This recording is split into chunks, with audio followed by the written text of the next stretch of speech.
Okay, so I'm sitting here at my desk realizing I'm going to give you this really quick hint, this really quick tip.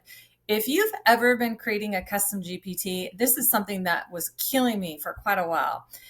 And you can't figure out why you can't get it to download into an Excel file, download into a Google Doc file, or download into a Word doc file.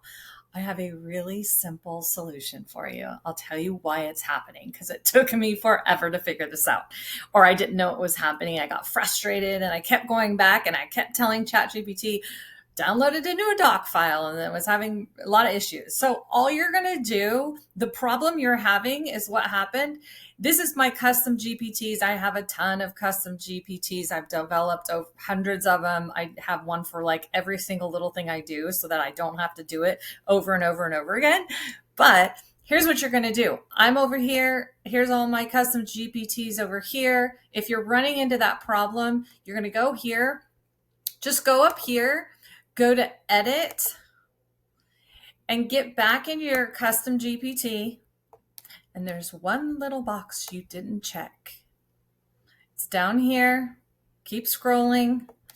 Capabilities, right here.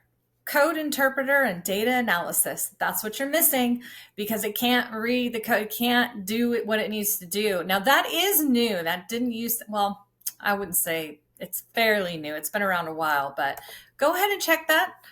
Update your custom GPT. Well, it automatically did it for me. And now when I ask my little YouTube title creator, Teresa, to give me a YouTube title, it will, and to download them into a Word doc, it'll actually do it for me now instead of me pulling my hair out. So there you go. That's for your little tip of the day.